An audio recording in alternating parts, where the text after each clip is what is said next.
মুসলমানদের সাথে চলাফেরা ছিল, কিন্তু মুসলমান আমি দেখতে পারতাম না। আমি প্রায় 22 বছর পূজা করেছি, গাছের পূজা, মাছের পূজা, ওয়াল পূজা, দেওয়াল পূজা, কালী পূজা, লক্ষ্মী পূজা, যত প্রকার পূজা আছে। যেহেতু আমি হিন্দু সন্তান ছিলাম, আমি তখন জানতাম যে এটাই আমার ধর্ম। আসসালামু আলাইকুম বন্ধুরা, আজকে আমাদের সামনে উপস্থিত আছেন একজন মুসলিম ভাই। আজকের এই ভিডিওর মাধ্যমে আমরা জানাবো ওনার ইসলাম গ্রহণের কাহিনী। উনি ইসলাম গ্রহণ করেছেন, এই বিষয়ে অনেক অলৌকিক কিছু ঘটনা রয়েছে যা আসলেই সচরাচর ঘটে না। ওনার যা অলৌকিক বিষয়গুলো রয়েছে, ইনশাআল্লাহ হিন্দু ভাই বোনদের ইসলাম ধর্ম গ্রহণের ব্যাপারে উৎসাহ অনেক বেশি বৃদ্ধি পাবে। তাহলে চলুন দেরি না করে এই মুসলিম ভাই কিভাবে ইসলাম ধর্ম গ্রহণ করেছেন ও আল্লাহ তাআলা ওনাকে কি কি বরকত দিয়েছেন সেই বিষয়ে জানার চেষ্টা করব ইনশাআল্লাহ। তাহলে চলুন ভিডিওটি শুরু করি। ইন্নাল হামদুলিল্লাহ নাহমাদুহু ওয়া নুসাল্লি আলা রাসূলিহিল কারীম, আম্মা বাদ, ফাআউযু বিল্লাহি মিনাশ শাইতানির রাজীম। বিসমিল্লাহির রহমানির রহিম। রব্বি ইশরাহ লি সাদরি ওয়া ইয়াসসির লি আমরি ওয়াহলুল উকদাতাম মিন লিসানি ইয়াফকাহু কওলি। আসসালামু আলাইকুম ওয়া রাহমাতুল্লাহি ওয়া বারাকাতুহু। আলহামদুলিল্লাহ, মহান রাব্বুল আলামিন আল্লাহ তাআলা আমাকে দুজুগের পথ থেকে বাঁচিয়ে সিরাতাল মুস্তাকিমের রাস্তা ধরিয়ে দিয়েছেন, অর্থাৎ ভেস্তের রাস্তা ধরিয়ে দিয়েছেন। আল্লাহ তাআলার এই শুকরিয়া, আল্লাহ তাআলার এই দয়ার শুকরিয়া আদায় করে শেষ করা যাবে না। আল্লাহ তাআলা আমাকে যে কতটা কঠিন পথ থেকে হেদায়েত দিয়েছেন, আজকে যদি আল্লাহ তাআলা হেদায়েত না দিত তাহলে আমার জন্য দুর্যোগ অবধারিত ছিল। মহান রাব্বুল আলামিনের কাছে কি বলে কৃতজ্ঞতা প্রকাশ করব, কীভাবে শুকরিয়া আদায় করব, সেই ভাষা খুঁজে পাচ্ছি না। আল্লাহ তাআলার কোনো রহমতেরই শুকরিয়া আদায় করে শেষ করা যাবে না। তো আলহামদুলিল্লাহ, আমি কেন ইসলাম গ্রহণ করলাম সেই পরিচয় দেওয়ার আগে আমার ফ্যামিলি স্ট্যাটাসটা একটু বলতে চাই। যে আমার পূর্বের নাম ছিল রণজিৎ কুমার ঘোষ, আমার পিতার নাম দুলাল চন্দ্র ঘোষ। আমরা 6 ভাই 1 বোন। আমাদের বাড়ি নারায়ণগঞ্জের ফতুল্লা লালপুরে। তো আমাদের বাবা নারায়ণগঞ্জের লালপুরে বিল্ডিং করে, অর্থাৎ 4 তলা করে উপরে একটা মন্দির করেছেন, 5 তলা, 6 ভাইকে 6টা ফ্ল্যাট দিয়েছেন। আর আমাদের ব্যবসা বাণিজ্য আছে, যেমন নারায়ণগঞ্জের ফতুল্লার রেল স্টেশনের কাছে ফ্যাক্টরি আছে, শিবু মার্কেট, নারায়ণগঞ্জের শিবু মার্কেটের পরে লামাপাড়া ওইখানে ফ্যাক্টরি আছে। তারপরে নারায়ণগঞ্জের নিতাইগঞ্জে ডাইলের আড়ত, খাজা এন্টারপ্রাইজ এবং ডাইলের ফ্যাক্টরি ভাড়া নিয়ে চালায়। তারপরে নিতাইগঞ্জে জায়গা কিনেছে, চাঁদপুর হাজীগঞ্জে ফ্যাক্টরি আছে শেয়ারে। তারপরে সেখানে জায়গা কিনেছে বাবুরহাটে। তারপরে মুন্সিগঞ্জ কমলাঘাটে ফ্যাক্টরির জন্য জায়গা কিনেছে ব্যবসা করার জন্য। তারপর ঢাকা সাতপুরে গাড়ি চলে। ময়মনসিংহের হিরোইনপুরে জায়গা আছে। বিভিন্ন সম্পত্তি ধন সম্পদ আল্লাহ তাআলা দিয়েছে। তো আলহামদুলিল্লাহ, তো এত সম্পদ থাকার পরেও আমি কেন ইসলাম গ্রহণ করলাম? তো আমি যখন ক্লাস 4-এ পড়ি তখন থেকে আমি খুব ধর্মভীরু ছিলাম। মুসলমানদের সাথে চলাফেরা ছিল, কিন্তু মুসলমান আমি দেখতে পারতাম না। কারণ আমাদের গ্রামের কিছু মুসলমান ছিল, তাদের আচার ব্যবহার খুব খারাপ ছিল। আসলে যারা মুসলমান তারা খারাপ নয়, যারা নামের মুসলমান, যারা আসলে ইসলাম বুঝে না, এখন ইসলাম সম্বন্ধে যাদের গভীর ধারণা নেই, তারাই একটু খারাপ আচরণ করতো। এই জন্য আমি ছোটোবেলা থেকে মনে করতাম যে আসলে মুসলমান খারাপ। আসলে মুসলমান খারাপ না, যারা নামের মুসলমান। তো যাই হোক, আমি ওই সমস্ত কারণে ছোটোবেলায় তত বুঝতাম না, তো এই জন্য মুসলমান দেখতে পারতাম না। তো আমি তারপরেও তাদের সাথে, মুসলমান বন্ধুবান্ধবদের সাথে বিভিন্ন মাহফিলে যেতাম। সেখান থেকে এসে আবার নিজের ধর্ম ঠিকই পালন করতাম। ছোটোবেলায় আমি সিংহাসন পূজা দিতাম। আমার বোনকে আমি বেশি একটা দিতে দিতাম না, সকালে দুপুরে সন্ধ্যায় আমি পূজা দিতাম। তো ক্লাস 4-এ থাকা অবস্থায় আমার একটা শারীরিক সমস্যা দেখা যায়, যে সমস্যার কারণে আমি অনেক অসুস্থ থাকি। তো এইভাবে আস্তে আস্তে বড় হইতে থাকলাম, আর সমস্যাও বাড়তে থাকলো। একটা পর্যায়ে আমি প্রতিদিনই পূজা দেই। যেই দিন স্কুলে যাই হয়তো সেদিন 3 বেলা দিতে পারি না। তো পূজা দিতে দিতে একটা পর্যায়ে আমি চিন্তা করলাম শরীর তো সুস্থ হয় না। তখন আমি এই হিন্দুদের মধ্যে দেখবেন একটা গ্রুপ আছে, যারা ব্যাগের ভিতর হাত ঢুকাইয়া হরে কৃষ্ণ হরে রাম জপ করে। এটা অর্থাৎ ব্যাগের ভিতরে হাত ঢুকে একটা আঙ্গুল বাহির করে হরে কৃষ্ণ হরে রাম জপ করে। এটা হলো 16 নাম 32 অক্ষর। এই মন্ত্র আমিও জপ করেছি, কিন্তু তাতেও কোনো কাজ হয় না। এটা এমনভাবে জপ করেছি, হাঁটতে, বইতে, উঠতে, চলাফেরা করতে, শুইতে সবসময় জপ করতাম। অর্থাৎ মুসলমানরা বলে জিকির, আমরা বলি জপ, হিন্দুরা বলে জপ করা। তো আমি এটা এত জপ করতাম বা জিকির করতাম যে তাতেও কোনো কাজ হয় না। একটা পর্যায়ে প্রতি শুক্রবারে আমি গীতা পড়তাম। যখন স্কুল কলেজ বন্ধ থাকতো, গীতা পড়ে আমি উপরের দিকে হাত তুলে বলতাম, হে ভগবান, হে শ্রীকৃষ্ণ, তুমি তো জগৎটা তৈরি করছো, সমস্ত মানুষকে তৈরি করছো, তুমি আমাকে তৈরি করছো, আমাকে তুমি সুস্থ করে দাও। আমি অনেক কান্নাকাটি করতাম, কিন্তু আমাকে কোনোভাবে সুস্থ করতো না। তো একটা পর্যায়ে যখন বড় হইতে থাকলাম, আস্তে আস্তে আমি ইন্টার পাস করলাম, ডিগ্রিতে ভর্তি হইলাম তখন আমি নারায়ণগঞ্জে যখন আসি তখন আমি এসএসসি পাস করার পরে নারায়ণগঞ্জে চলে আসি। ওই অবস্থায় তখনও সুস্থ হই না। তখন আমি ফতুল্লাতে একটা কোচিং সেন্টার খুলেছি, সেই কোচিং সেন্টার নাম ছিল পার্সিভারেন্স কোচিং সেন্টার। সেখানে আমার দুইটা বন্ধু ছিল, ফারুক এবং মিজান, তারাও শিক্ষকতা করতো। সেই বন্ধুদেরকে বললাম একদিন যে দোস্ত তোমাদের ধর্মের একখানা কিতাব আমাকে দাও। তো তারা আমাকে বলল যে তুমি তো মুসলমান দেখতে পারো না, তুমি কি এই ইসলাম ধর্মের কিতাব পড়বা? তখন আমি বললাম যে তোমাদের ধর্মে কি নিষেধ আছে অন্য ধর্মের লোকদের কিতাব পড়া? তখন তারা আমাকে বলল যে না, কোনো নিষেধ নেই, তুমি পড়তে পারো। তখন তারা আমাকে কোরআন শরীফ দেয় নেই, কোরআনুল কারিম না দিয়ে আমাকে দিল মকসুদুল মুমিনিন। যদিও ওই কিতাবে মকসুদুল মুমিনিনে কিছু বেদাত থাকে, তারপরেও কোরআনের আয়াত তো ভুল হইতে পারে না। সেখানে পড়তে পড়তে গিয়ে একটা কোরআনের আয়াত পাইলাম, সেটার নাম হলো আয়াতুল কুরসি। এই আয়াতুল কুরসির নিচে লেখা যে ইহা রোগের মহা ঔষধ, ইহা পড়িলে মানুষের এই অসুখ দূর হয়। তখন আমি দেখলাম আমার অসুখখানার নাম লেখা। তখন আমি ওই আয়াতুল কুরসিখানা, আমি তো আরবি পড়তে পারতাম না, বাংলা উচ্চারণ পড়লাম আর অর্থখানা পড়লাম আর কি কি উপকার সেটা পড়লাম। পর যেই দিন দিনের বেলায় পড়ছি সেই দিন রাতের বেলায় আমি সুস্থ হয়ে গেছি। আলহামদুলিল্লাহ, শুকরিয়া আল্লাহ তাআলার কাছে যে এত বছর হিন্দু ধর্ম পালন করেছি, এত গভীরভাবে অন্ধভাবে। হয়তো আমি আল্লাহর নাম যদি ওইভাবে জপ করতাম, হয়তো আল্লাহ তাআলা আমাকে আল্লাহর ওলি বানিয়ে দিত। কিন্তু হিন্দু ধর্ম এত গভীরভাবে পালন করছি, এত পালন করার পরে আমার অসুখ সারে নাই। কোরআনের একটা আয়াত পড়ার কারণে আমি সুস্থ হয়ে গেলাম। তখন আমি চিন্তা করলাম যে ইসলাম ধর্মই সত্য, আমি ইসলাম ধর্ম গ্রহণ করব। এই চিন্তা ভাবনা যখন আমি করতেছি, ফিকির করতেছি, এমত অবস্থায় আপনারা জানেন ইবলিশ শয়তান, বড় মাপের শয়তান, সে আমার দিলে ওয়াসওয়াসা দিতে থাকলো, বলো রণজিৎ কুমার ঘোষ তুমি তো ভুল করতেছো, তুমি কেন হিন্দু ধর্ম ত্যাগ করবা, ইসলাম ধর্ম গ্রহণ করবা? একজন হিন্দু ভুল করতে পারে, লক্ষ হিন্দু ভুল করতে পারে, কোটি কোটি হিন্দু ভুল করতে পারে না। যদি হিন্দু ধর্ম খারাপ হইতো, ভুল হইতো, তাহলে হিন্দু ধর্মে তো জ্ঞানী লোক আছে, তারা কখনোই হিন্দু ধর্ম তারা হিন্দু ধর্ম ভুলে তারা হিন্দু ধর্ম ত্যাগ করতো। তো তুমি তো দেখতেছো অনেক লোক হিন্দু ধর্ম ত্যাগ করে না, তাদের ভিতরে জ্ঞানী লোক আছে। তখন আমি একই চিন্তা করলাম, একজন মুসলমান ভুল করতে পারে, লক্ষ মুসলমান ভুল করতে পারে, কোটি কোটি মুসলমান ভুল করতে পারে না, অতএব ইসলাম ধর্মেও খারাপ না। তাছাড়া ইসলাম ধর্ম যদি ভুল হইতো, মুসলমানরা এত লক্ষ লক্ষ কোটি কোটি মুসলমানরা ইসলাম ধর্মে থাকতো না, তারাও চলে যেত। তাছাড়া ইসলাম ধর্মের কোরআনের একটা আয়াত পড়ার পর আমি সুস্থ হয়ে গেছি, অতএব এই ধর্ম খারাপ হইতে পারে না। এইভাবে যখন শয়তানের সাথে মনে মনে তর্ক বিতর্ক চলতেছে, তখন আমার মনে একটা চিন্তা ভাবনা আসলো যে পৃথিবীর মালিক আল্লাহ হোক আর ভগবান হোক, একজন তো আসে, আল্লাহ হোক আর ভগবান হোক, একজন তো আসে। তো আমি আজকে রাত্রে থেকে ওনার কাছেই সাহায্য চাইব। তো বাবা 6 ভাইকে 6টা ফ্ল্যাট দিয়ে দিয়েছে বিল্ডিংয়ে। আমার ফ্ল্যাটে আমি রাত্রে যখন ঘুমাইতে যাই, ঘুমানোর আগে আমি প্রায় রাত্র 11টার দিকে বসি, 11টার দিকে বসি, আমি উপরের দিকে হাত তুলে আমি আল্লাহ বলি না, ভগবান বলি না, বলি হে পৃথিবীর মালিক, হে পৃথিবীর সৃষ্টিকর্তা, কোন পথটা সত্য, কোন ধর্মটা সত্য আমি জানি না, যেই পথটা বা যেই ধর্মটা সত্য সেই ধর্মের কিছু নমুনা বা অলৌকিক ঘটনা আমাকে দেখাও, নিদর্শন দেখাও, আমি সেই পথে চলবো। এইভাবে আমি 10 দিন প্রার্থনা করলাম, কিন্তু আমাকে 10 দিন কিছুই দেখায় নাই রাত্রে।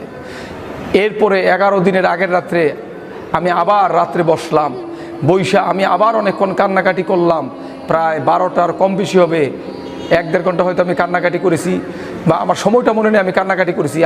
আমার চিন্তা ছিল যে শিশু বাচ্চা যদি কান্নাকাটি করে তাহলে গর্ভধারিণী মা তাকে বুকের দুধ দেয়, তাহলে যদি যেই সৃষ্টিকর্তা আমাকে তৈরি করছে, সমস্ত জগৎ তৈরি করছে, আমার পিতামাতাকে তৈরি করছে, সমস্ত মানুষকে তৈরি করছে, তাহলে এই সৃষ্টিকর্তার মহব্বত বা মায়া থাকবে বেশি, নিশ্চয়ই উনি আজকে রাত্রে আমাকে স্বপ্ন দেখাবে। এই জন্য আমি কান্নাকাটি করে শুয়ে আসছিলাম। তো শুয়ে থাকার পর আমার ধারণা ছিল আমাকে সৃষ্টিকর্তা স্বপ্নে দেখাবে, যদি আল্লাহ সত্য হয় তাহলে আল্লাহ দেখাবে, ভগবান সত্য হয় তাহলে ভগবান দেখাবে। কিন্তু রাত্রে আমাকে স্বপ্নে দেখালেন না। আমি আবার কোচিং সেন্টারে চলে গেলাম, ছাত্রছাত্রী পড়ালাম, পরে 11টা থেকে ছুটি দিলাম। এমত অবস্থায় আমার কোচিং সেন্টারে একজন মুসলমান লোক প্রবেশ করলো। উনি এমন একজন মুসলমান ছিল যে আয়শা সামনে বসলো, তাকে আমি বলতে পারি না যে আপনি আমার কোচিং সেন্টার থেকে চলে যান, আমার মনটা খারাপ, আমি ওনাকে বলতে পারি না। কারণ কেন বলতে পারি নাই, তিনি কী ধরনের মুসলমান ছিল আপনারা এখন শুনলে বুঝতে পারবেন। উনি এমন একজন মুসলমান ছিল যার আখলাক এত ভালো ছিল যে ওনার মুখ দিয়ে আমি জীবনে কখনো গালি বের হতে দেখিনি। উনি হিন্দু, মুসলমান, বৌদ্ধ, খ্রিস্টান সবাই সাথে ভালো ব্যবহার করে। ওনার এত ধৈর্য শক্তি বেশি, এই ওনার ধৈর্য শক্তি এবং আচার ব্যবহার এবং মুখ দিয়ে গালিগালাজ না বের হওয়ার কারণে আমার কাছে মনে হইল যে উনি এত ভালো মুসলমান, এত ভালো হইতে পারে। এই জন্য আমি ওনার সাথে কোনো খারাপ ব্যবহার করি না এবং ওনাকে লজ্জায় বলতে পারি না চলে যান, আমার মন খারাপ।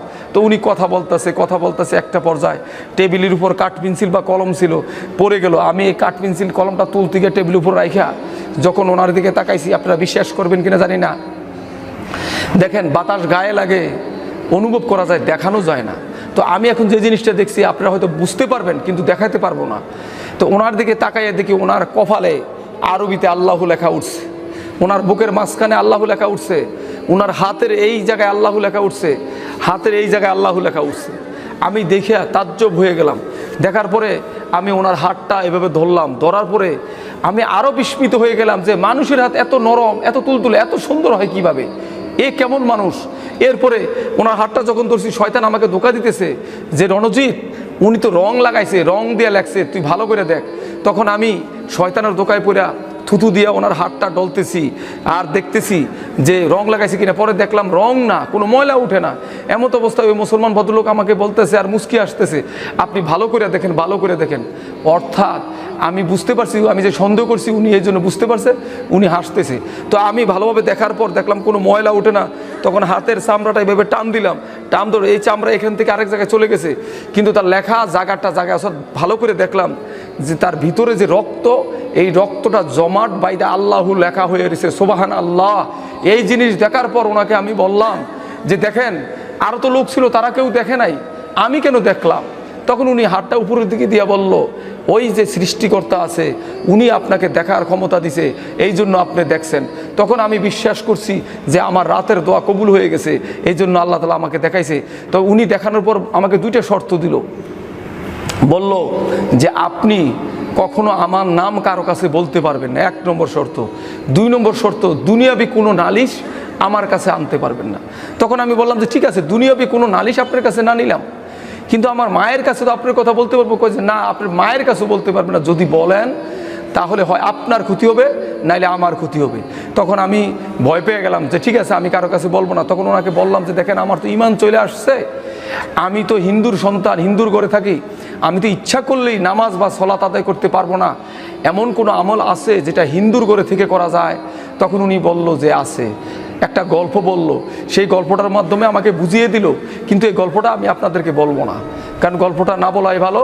তো এরপরে দেখেন উনি বলল যে আপনি আমার সাথে পড়েন, আপনি আমল করতেছে পড়েন আপনি আমার সাথে। তখন আমি বললাম যে বলেন কি বলবো? তখন উনি আমাকে বলল আমার সাথে বলেন লা ইলাহা ইল্লাল্লাহু মুহাম্মাদুর রাসূলুল্লাহ। উনি এই কলেমা তয়্যিবা পড়িয়ে দিয়ে আমাকে বলল যে এইটা এখন সবসময় জিকির করবেন, আপনি এই জিকির করবেন আর আপনি এখন থেকে বিপদে পড়বেন, আপনি সাবধানে থাকেন। তো আমি বললাম যে কোনো সমস্যা নাই, যদি বিপদ আসে আল্লাহ তাআলা আছে আর আপনার হাতটা আমার মাথার পিছনে আছে, অর্থাৎ আপনার দোয়া আমার সাথে আছে, আমি ভয় করি না, আপনি চলে যান। তখন উনি হাসে দিয়ে চলে গেল। তখন আমি এই কলেমা তয়্যিবা জিকির শুরু করলাম।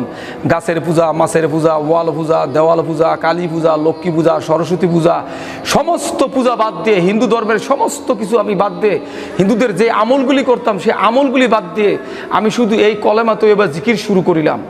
এই কলেমা তয়্যিবা জিকির করতে করতে করতে করতে করতে করতে একটা সময় আমি আমার অফিসে বসে যখন হিসাব করি, ফ্যাক্টরিতে বসে বসে যখন হিসাব করি, এমত অবস্থায় বাতাসের মাঝখান থেকে, বাতাসের মাধ্যমে আমার কানের ভিতর একটা আজান আসে।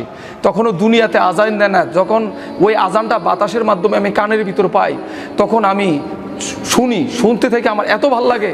তখন আমি চিন্তা করি যে এখনও তো দুনিয়াতে আজান দেয় নাই, এই আজান কোত্থেকে আসতেছে, মনে হয় আমি ভুল শুনতেছি। এরকমভাবে 2 দিন শোনার পর আমি বললাম যে না, একদিন শুনলে ভুল হইতে পারে, কিন্তু এতদিন শোনার পরে তো ভুল হইতে পারে না। তখন আমি ওনাকে জিজ্ঞাসা করলাম, ওই যেই হজরতের কাছে কলমা পড়ছি, বললাম যে দেখেন আমি তো এই জিনিস শুনতে পাই। তখন উনি আমাকে বলল কারো কাছে বলার দরকার নাই, আপনি জিকির করতেই থাকেন। তখন আমি এই জিকির আবার শুরু করলাম। শুরু করতে করতে করতে কিছুদিন পরে আবার দেখি দুনিয়াতে যখন মুয়াজ্জিন আজান দেয় তখন আমার শরীরটা একটা ঝাড়া মারে, ঝাড়া মারলে আমি কলম রেখে দিই। এরকম কয়েকদিন হওয়ার পরে ওই ভদ্রলোককে আবার বললাম, যার কাছে কলমা পড়েছিলাম, যে দেখেন আমি তো এখন দুনিয়াতে আজান দিলে ঠিক থাকতে পারি না, আমার শরীর ঝাড়ি মারে, কাঁপ দেয়। তখন বলল আপনার দিল কি চায়? তখন বললাম আমার দিল চায় আমি মুসলমানদের মতো নামাজ আদায় করি। এই কথা বলার পর উনি হাইসা দিছে, হাইসা দিয়ে বলল যে দেখেন আপনার দিল কি চায়? যখন আমি বললাম যে আপনার দিল কে চাই, তখন বললাম যে আমি মুসলমানদের মতো নামাজ পড়তে চাই। তখন উনি হাইসা দিয়ে বলল যে আপনি বাসায় কয়টার দিকে যান? যেহেতু আমি ফ্যাক্টরিতে, নিজের ফ্যাক্টরিতে কাজ করি, ব্যবসা করি, তো হিসাব করতে করতে অনেক সময় লাগে। এই জন্য আমি ওনাকে বলছিলাম যে কোনো দিন রাত্র 8টায়, কোনো দিন 10টায়, কোনো দিন 11টায়, কোনো দিন 12টায়। তখন উনি আমাকে বলল, আপনি বাসায় গিয়ে দেখেন যদি এশার নামাজের যথেষ্ট টাইম আছে, তাহলে আগে গোসল মানে আপনি ভাত টাত খেয়া তারপরে দরজা বাড়ি দিয়া সলাত আদায় করবেন। কোন সলাতগুলি আগে, যেই ফজর, জোহর, আসর, মাগরিব, এই ওয়াক্তের নামাজগুলি কাজা আদায় করবেন, ফরজ নামাজগুলি। এরপরে এশার নামাজ পড়বেন। আর যদি এশার নামাজের সময় না থাকে, তাহলে এশার নামাজ আগে আদায় করবেন, তার অন্য ফরজ নামাজগুলি কাজা আদায় করবেন। এই মাসলাটা শুধু আমার জন্য, এটা কোনো মুসলমানের জন্য হয় কিনা আমি জানি না। আপনারা আবার এই ভুল করেন না, কারণ আমি যেহেতু হিন্দুর করেছিলাম, আমার জন্য সমস্যা ছিল, হয়তো এই জন্য উনি আমাকে এই মাসলাটা দিয়েছেন। তো এর আগে আমি একটু কথা বলতে চাই। এই যে কলেমা তৈয়বা আমি পড়ে এই অবস্থায় আসলাম, এই যে আমার যে দিলের চিকিৎসা হলো, আমার যে হেসলা, আমার যে সংশোধন হলো, আমার যে তাজকিয়া হলো, কেন হলো?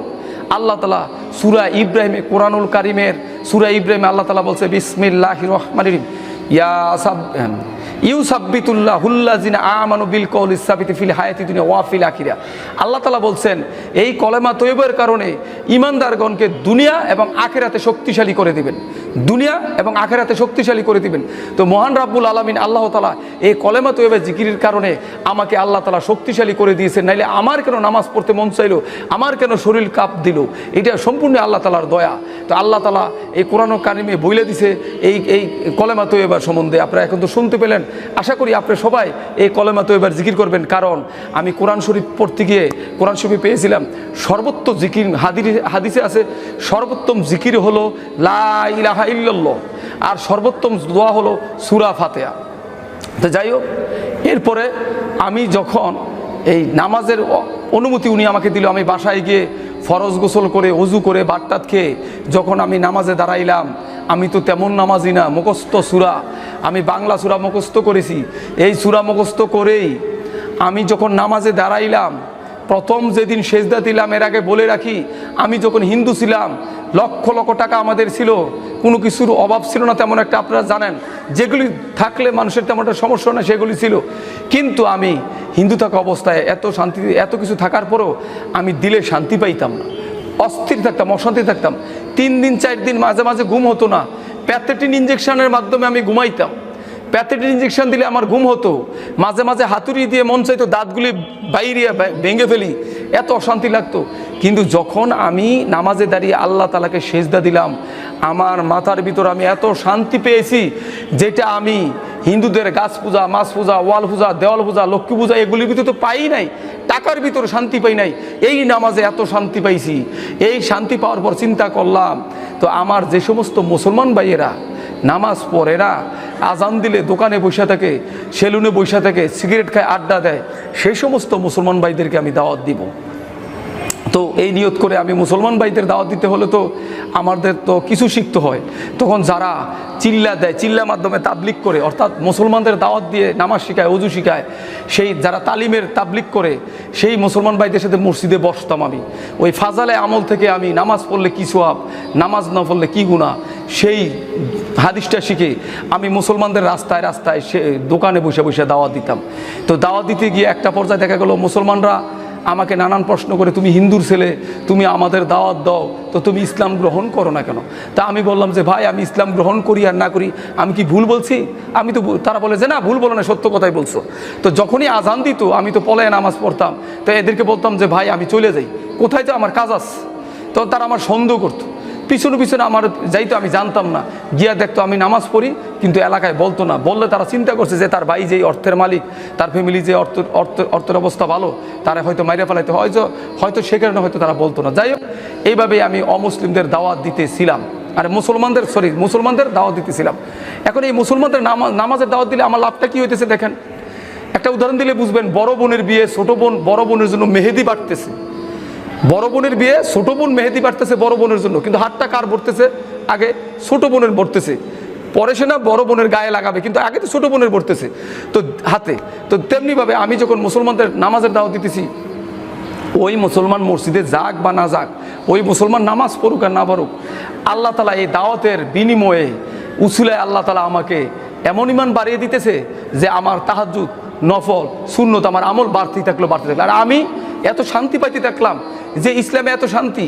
আল্লাহ তাআলা আমাকে এমনভাবে হেদায়েত দিয়েছেন যে আমি জিন্সের প্যান্ট ছেড়ে আমি পাগড়ি পরি, পাঞ্জাবি পরি, জুব্বা পরি, সুন্নতি পোশাক পরি, ঢিলাঢালা পোশাক পরি।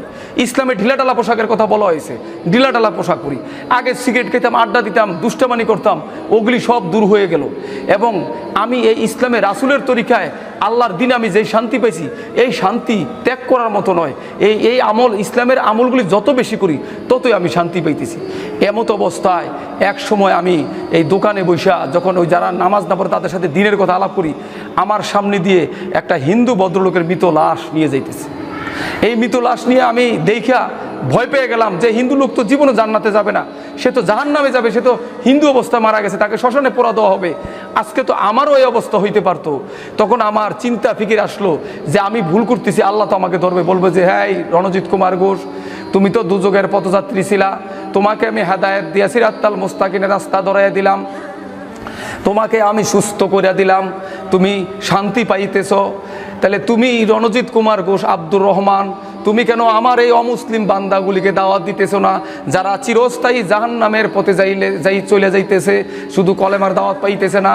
তখন আমি কারো কাছে না জিজ্ঞাসা করিয়া নিজে নিজেই অমুসলিমদের দাওয়াত দেওয়া শুরু করলাম। তখন আমি আমার বাসায় বৈশা আমি গোপনে গোপনে নামাজ পড়ি, আর কিছু বই পড়ি, আর হাইটা দোকানে রাস্তায় হিন্দুদের দাওয়াত দেওয়া শুরু করলাম। মানুষ যেমন পাগল হইয়া যায়, আমি সেই পাগলের মতো হিন্দুদের দাওয়াত দেওয়া শুরু করলাম। দোকানের বৈশা, রাস্তার সিপাই, বিভিন্ন জায়গায় দাওয়াত দেওয়া শুরু করলাম। এই অবস্থায় আল্লাহ তাআলা একটা হিন্দু ছেলেকে কবুল করলো, ওই ছেলেটা কলেমা গ্রহণ করলো।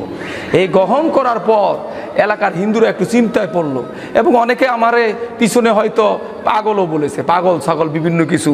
তাদের ধারণা ছিল যে আমি ইসলাম গ্রহণ করেছি, বাপ মার গাড়ি বাড়ি থুয়া আমি খুব কষ্টে থাকবো, এইসব চিন্তা ভাবনা করতো। তখন আমি যেই মসজিদে পলায় নামাজ পড়তাম, ওই মসজিদের ইমাম সাহেবকে গিয়ে বললাম যে হুজুর, হিন্দুদের মধ্যে হয়তো কিছু লোক আমাকে পাগল বলে। তখন হুজুর বলল যে তোমাকে কেন পাগল বলে? তা আমি বললাম হুজুর, আমি একটা ছেলেকে কলেমার দাওয়াত দিয়েছিলাম, হিন্দু ছেলে, সে কলেমা পড়ে মুসলমান হয়ে গেছে, এখন এই জন্য হয়তো তারা বলে। তখন বলছে ইমাম সাহেব হাসতেছে। তো আমি বললাম হুজুর, ওরা পাগল বলে, আপনি হাসতেছেন? বলতেছে বাবারে, আমি হাসতেছি এই কারণে, আল্লাহ রসুল যখন দিনের দাওয়াতের কাজ করতো, আল্লাহ রসুলকে পাথর দিয়ে ঢিলাইতো, রক্ত মুবারক ঝরতো, আল্লাহ রসুলকে পাগল বলছে, তো তোমাকেও পাগল বলছে। তুমি তো আল্লাহ রসুলের সুন্নত পেয়ে গেছে, তোমার অনেক বড় সৌভাগ্য। যখন হুজুর এই কথা বলছে, তখন আমি বললাম তাহলে তো ঠিক আছে, আল্লাহ রসুলের সুন্নত পালন করলে যদি কেউ পাগল বলে, তাহলে সমস্ত মানুষের এরকম পাগল হয়ে যাওয়া দরকার। তো আমি আরও বেশি বেশি করে দাওয়াতের কাজ শুরু করলাম। এই অবস্থায় বাসায় থেকে নামাজ পড়ি আর দাওয়াত দেই। আমার বাসার লোকজন আস্তে আস্তে জানতে পারলো, জানতে পাইরা 3 তলার উপরে আমাকে উঠাইলো, গেট তালা দিয়া 3 তলার উপরে উঠাই আমাকে এমন মাইর দিল যে ডাকাত যেভাবে পিটায়, এইভাবে লাত্তি, উষ্টা, কিলঘুষি। তাদের ধারণা আমি অসুস্থ হয়ে যাইতে পারি। আমার মা ঘরের ভিতরে বসে পান খাইতেছিল, তো আমার গর্ভধারিণী মা, এই মা বের হয়ে এসে বলল যে তোরা কি তাকে মেরে ফেলবি? মা যখন পড়ে যেতেছিল বা অসুস্থ, যখন থেকে মার অবস্থা খারাপ হয়ে যেতে পারে, তখন তারা আমাকে ছেড়ে দিল। ছেড়ে দিয়ে মাকে ঘরের ভিতর নিয়ে গেল। তখন আমি ঘরের ভিতর ঢুকে গেলাম। তো তাদের ধারণা ছিল হয়তো আমি অনেক আঘাত পাইছি, কিন্তু আল্লাহর রহমতে আমি তেমন আঘাত পাইনি। বা তাদের হয়তো এরকম ধারণা ছিল আমি বিছানায় পড়ে থাকবো বা আমি আর নামাজ রোজা করবো না, কিন্তু আল্লাহর রহমতে আমি আর বিছানায় পড়ে থাকিনি। আমার দাওয়াতের স্পিড আরও বেড়েছে। যত মার খেয়েছি, যত বাধা বিপত্তি, তত আমার ইমান বেড়েছে।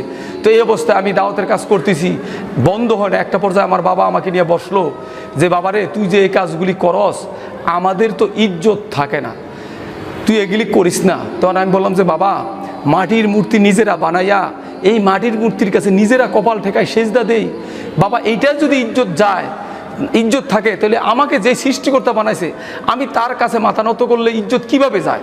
তখন বাবা আর কোনো কথা বলে নাই, মাও কোনো কথা বলে নাই। এইভাবে দাওয়াত দিতেছিলাম। তো এইভাবে 7টা ছেলে যখন ইসলাম গ্রহণ করে, তখন এলাকার হিন্দুরা একত্রিত হইয়া, আমি খবর পেয়েছি তারা আওয়ামী লীগের নেতার কাছে গিয়েছিল।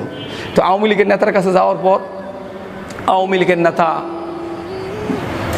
বলল যে সেই হিন্দু থেকে মুসলমান হয়েছে, সে মানুষকে আল্লাহর পথে ডাকে, আমি মুসলমান, আমি তার বিরুদ্ধে যেতে পারবো না, তার বিরুদ্ধে যেতে পারবো না। আমি যেভাবে শুনেছি সেইভাবে বলতেছি, হয়তো সে আর অন্যভাবে বলছে। তো আমি তার বিরুদ্ধে যেতে পারবো না। যদি আমি তার বিরুদ্ধে তাহলে আমার ঈমান থাকবে না। তবে আমি একটা কাজ করতে পারি, যদি সে কাউকে জোর করে মুসলমান বানায় প্রমাণ দিতে পারেন, তাহলে আমরা তার বিচার করব। কিন্তু তারা প্রমাণ দিতে পারে নাই। পরে বিএনপির নেতার কাছে বিচার দিছে। বিএনপির নেতা আমাকে বাসায় ডাকিয়ে নিছে, নিয়ে আমাকে বলছে, এই রণজিৎ কুমার ঘোষ, তোমার নাম কি রেখেছো? আমি বলেছি আব্দুর রহমান। এই আব্দুর রহমান, ইসলাম কি তলোয়ার আঘাতে আসছে? আমি বললাম, জি না কাকা, ইসলাম তলোয়ার আঘাতে আসে নাই। উনি মুরবি মানুষের জন্য ওনাকে কাকা বলেছি, যে কাকা ইসলাম তো তলোয়ার আঘাতে আসে নাই। 200 বছর মুসলমানরা অর্ধ পৃথিবী রাজত্ব করছে। যদি মুসলমান চেষ্টা করতে একটা বিধর্মী থাকতো না। কিন্তু তারা ইসলামে এরকম নিয়ম নেই, তারা কখনোই এই ধরনের কাজ করে। তাহলে তুমি কীভাবে দাওয়াত দাও? আমি বললাম, হাইটা স্বর্ণের দোকানে সেলুনে বিভিন্ন জায়গায় দাওয়াত দিই, বই বিলি করি। তখন হিন্দুরা আমারে গালাগালি করে। তো তুমি কি করো?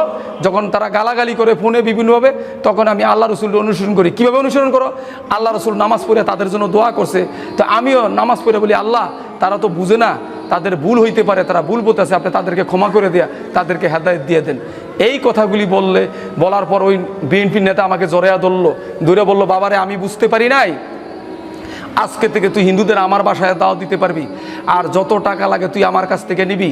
আমি চরমোনায় যাই, যারা তোর কাছে মুসলমান হয় তাদেরকে নিয়ে চরমোনায় যাবি আমার সাথে। আমি আজও পর্যন্ত ওনার কাছে যাই নাই কোনো টাকার জন্য, কারণ আমি ওনার কাছে যাইনি, কারণ আল্লাহ তাআলাই সব ব্যবস্থা করবে, কারো কাছে হাত পাতার প্রয়োজন নেই। তো এই জন্য আমি ওনার কাছে যাই না। তাছাড়া উনি রাজনীতি করে, আমি কোনো রাজনীতি লোকের কাছে মাথা নত করতে রাজি না। আজকে যদি ওনার কাছে আমি সাহায্য চাই দিনের কাজের জন্য, উনি আমাকে অন্যরকম প্রস্তাবও দিতে পারে, যা বিভিন্ন কারণে আর অন্য কারণ আছে, আমি যাই নেই। তো যাই হোক, এইভাবে দাওয়াতের কাজ করা অবস্থায় একটা পর্যায়ে আমার বাসায় চিন্তা করলো তাকে কোনোভাবেই দমন করা যায় না। তখন তারা আমার ব্যবসা বাণিজ্য বন্ধ করে দিয়েছে, টাকা দেওয়া বন্ধ করে দিয়েছে। কিন্তু আল্লাহর রহমতে আমি দাওয়াত বন্ধ করি নাই। তারপরে আমার খাবার বন্ধ করে দিছে। খাবার যখন বন্ধ করছে, যেদিন থেকে বাসায় খাবার বন্ধ করছে, ওই দিন থেকেই আমি বাইরে হোটেলে খাই। কিন্তু আমার গর্ভধারিণী মাঝে না খেয়ে থাকে আমার জন্য, আমি জানতাম না। 3 দিন পরে আমি বাসায় গিয়ে দেখি আমার এই গর্ভধারিণী মা না খেয়ে 3 দিনে এমন বাঁকা হয়ে রয়েছে, কল্পনার বাইরে। আমি সিঁড়িতে উপরের দিকে উঠছি, উঠে বললাম যে মা, তুমি এইভাবে গুজা হয়ে বাঁকা হয়ে রয়েছে কেন? তখন আমার মা বলতেছিল, বাবারে, আমার 6টা ছেলে, বাকি 5টা ছেলে যেরকম তুইও সেরকম, তুই তো আমার গর্বের সন্তান, তোকে ভাত খাবার দেয় না, আমি কিভাবে খাই বল? তখন মা যখন এই অসুস্থ হয়ে যেতেছিল, তখন আমার ফ্যামিলির তারা আমাকে খাবার চালু করে, আমার মাকেও খাবার চালু করে। তখন আমার মাকে, যখন আমাকে খাবার না দিলে আমার মা খাবে না, তখন আমাকে যে খাবারটা, আমি মাকে বললাম যে মা, তুমি কেন খাইলে না? আমার তো মনে ছিল না, আমি তো হোটেলে খাইতাম। তখন আমাকে খাবার একজন খারাপ লোককে বা কুকুরকে যেভাবে দেয়, খাবারটা রুমের ভিতরে দিয়ে চলে আসতো, আমি কিছু মনে করতাম না, কারণ তারা তো ইসলাম সম্বন্ধে বুঝে না। তারা খুব অবহেলা করে খাবারগুলি দিতে, আমি খাইতাম। এই অবস্থায় দাওয়াতের কাজ করতেছি, একটা পর্যায়ে আরও একটা ছেলে ইসলাম কবুল করার পরে এলাকার হিন্দুরা আমার বাসায় বিভিন্ন রকম কথাবার্তা বলছে। তো বাবা চিন্তা করলো, 6টা ছেলে একটা নষ্ট হয়ে গেছে, তাদের বাধায় আমি নষ্ট হয়ে গেছি, তাদের চিন্তা ধারণা আমি নষ্ট হয়ে গেছি। এই জন্য বলছে তাকে বাসা থেকে বের করে দে। তখন আমার ভাইয়েরা সবাই মিলে মাসোয়ারা করে আমি এশার নামাজ গোপনে পড়ে বাসায় এসে দেখি নতুন তালা গেটে। তখন বাসার নিচতলা এক বৌদি ছিল, ভাড়া থাকতো। বললাম, বৌদি তালা কেন? বলছে মেশু তালা দিয়ে দিছে, আমার বাবা তালা দিছে। তো বাবাকে ডাক দিলাম, আসলো, বললো তুমি আর বাসায় ঢুকতে পারবা না। কেন? তুমি হিন্দুদের টাকা দিয়ে মুসলমান বানাও। আমি বললাম যে বাবা, মিথ্যা কথা, এটা কখনই সম্ভব না। আমি কাউকে জোর করে মুসলমান বানাই না, আর টাকা দিয়ে মুসলমান বানাই না। আমি টাকা পাবো কোথায় থেকে? তোমরা তো সব বন্ধ করে দিছো। আসলে কেউ কি মানুষকে জোর করে টাকা দিয়ে মুসলমান বানাই? তাই আল্লাহ যাকে হেদায়েত দেয় সেই মুসলমান হয়। আসলে এই কাজটা আমি যতটুকু জানি খ্রিস্টানরা করে, তারা টাকা দিয়ে মুসলমান এবং বৌদ্ধ হিন্দুদের খ্রিস্টান বানায়। কিন্তু ইসলামে আমি এমন কোনো নজিরে আজও পর্যন্ত পাই নাই যে টাকা দিয়ে কাউকে মুসলমান বানানো হয়। শুধু আল্লাহর দিনের দাওয়াত তাদের কাছে পৌঁছানো হয়। আল্লাহ যাদের কপালে হেদায়েত রেখেছে তারাই হেদায়েত পায়। আমার ভাই দিলীপ বাবু অনেক ভালো মানুষ, মানুষকে দান করে, উনি তো হেদায়েত পায় নাই। আল্লাহ তাআলা ওনাকে হেদায়েত দিলে হেদায়েত, কিন্তু আমি খারাপ ছিলাম। আল্লাহ তাআলা আমাকে কেন, কোন কারণে আল্লাহ তাআলা হেদায়েত দিয়েছে আমি জানি না। আল্লাহ তাআলার দয়ায় আমি হেদায়েত পেয়ে গেছি। তাহলে সবাই হেদায়েত পায় না, আল্লাহ তাআলা দয়া করে যাকে হেদায়েত দেয় সেই হেদায়েত পায়। তো যাই হোক, এরপর বলো, ঠিক আছে বাবা, তুমি যাই করো, বাসায় ঢুকতে পারবা না। এমন সময় আমি বললাম যে ঠিক আছে, আমার বাসায় ঢুকতে, আমার কাপড়গুলি দিয়ে দাও। কাপড় আমার মেজুভাই শিল্পপতি নাইমে আসলো। যখন দেখলাম যে মারামারি করতে পারে মানুষের, এটাই লজ্জার বিষয়। তাছাড়া আমি জানি ইসলামে বলছে পিতা মাতার সাথে সদ্ব্যবহার করিও। তো এই জন্য আমি তাদের সাথে খারাপ ব্যবহার না করে আমি কাপড় চোপড়গুলি ছাড়াই চলে আসলাম। আসার সময় বাবাকে বললাম যে বাবা, আমি এখন থেকে আপনার নাতিপুতিকেও দাওয়াত দিব। তখন বাবা বললো তোমার যা মন চায় তা করো, কিন্তু আমাদের পরিচয় দিও না। আমি লালপুর এলাকার পাশেই রোশন হাউজিং একটা মসজিদ আছে, ওই মসজিদে যে ইমাম সাহেবের কাছে আমি আমার ঘটনাটা বলছিলাম, আমাকে পাগল বলে, ওই ইমাম সাহেবের কাছে গিয়ে বললাম, উনি আমাকে একটা ম্যাচ ঠিক করে দিল। মসজিদের দোতলায় থাকলাম, ওইখানে থাকা অবস্থায় আমি দাওয়াতের কাজ চালাইতেছিলাম। তো ওই অবস্থায় আর আমি যখন বাসা থেকে চলে আসি, তখন আমি মনে মনে চিন্তা করলাম, যা আল্লাহ যা করে ভালোর জন্যই করে। আগে পলায় পলায় মানুষকে ইসলামের দাওয়াত দিতাম, এখন সরাসরি দাওয়াত দেবো। লুকিয়ে লুকিয়ে নামাজ পড়তাম, সরাসরি নামাজ পড়বো। আমি তেমনিভাবে এই মসজিদের ম্যাচে উঠার পর আমি হাইটা সরাসরি স্বর্ণের দোকানে, সেলুনে, বিভিন্ন জায়গায় দাওয়াত দেওয়া শুরু করলাম। ভাই, আমার একটা প্রশ্ন, আমি তো কোনো কোরআনে হাফেজও না, কোনো মাওলানাও না, আমি মুফতিও না, কোনো বুজুর্গও না, কোনো পীর সাহেবও না, আমি হাফিজি মাদ্রাসায় পড়ি নাই, কোনো মাদ্রাসায় পড়ি নাই। আমি জাস্ট ইউনিভার্সিটিতে বাংলা ইংলিশ মিডিয়ামে লেখাপড়া করছি, সাধারণ একটা সার্টিফিকেট হচ্ছে MBA। তো আমি তেমন কোনো বুজুর্গ লোকও না। তাহলে আমার কাছে কেন মানুষ মুসলমান হয়? আমি যেটুক জানি যে সমস্ত প্রশংসা আল্লাহ তাআলার। তো আমি যেটুক জানি যে বুখারী শরীফে একটা হাদিস আছে, ইন্নামাল আমালু বিন্নিয়াত, সমস্ত আমল নির্ভর করে তার নিয়তের উপর। তো আমি নিয়ত করছি আল্লাহ রসুলকে অনুসরণ করে দাওয়াতের কাজ করব। যেমন একটা উদাহরণ দিলে বুঝবেন, আপনি যদি নিয়ত করেন যে আমি পান সিগারেটের দোকান দিব, তাহলে আল্লাহ তাআলা ওই পান সিগারেটের কাস্টমারে আপনার দোকানে পৌঁছাবে, আর আপনি এর দ্বারাই চলবেন, আল্লাহ তাআলা আপনাকে চালাবেন। আপনি যদি প্লাস্টিকের ফেরিওয়ালা হন, তাহলে আল্লাহ তাআলা আপনার কাছে প্লাস্টিকের কাস্টমার পাঠাবে। আর আপনি যদি কলেমার ফেরি করেন, অর্থাৎ রাসূলের সুন্নতের কাজ করেন, কলেমার দাওয়াত দেন মানুষকে, তাহলে আল্লাহ তাআলা আপনার কাছে ওই কলেমার কাস্টমার পাঠাবে। তো তেমনিভাবে আমার কাছে আল্লাহ তাআলা এই কলেমার কাস্টমারে পাঠায়। এইভাবে যখন দাওয়াতের কাজ করতেছিলাম, যখন লোকেরা মুসলমান হইতেছিল, তখন চিন্তা করলাম এই দাওয়াতের কাজটা তো বিশাল একটা কাজ। কারণ হাদিসে আছে, কলা রাসূলুল্লাহি সাল্লাল্লাহু আলাইহি ওয়াসাল্লাম, মান আসলাম আলা ইয়াদি ওয়াহিদুন উযাবাত লাহুল জান্নাহ, যেই ব্যক্তির হাতে একজন অমুসলিম ইসলাম গ্রহণ করলো, তার জন্য জান্নাত ওয়াজিব হয়ে গেল। সুবহানাল্লাহ। তো আমি চিন্তা করলাম, তাহলে তো বিশাল কাজ।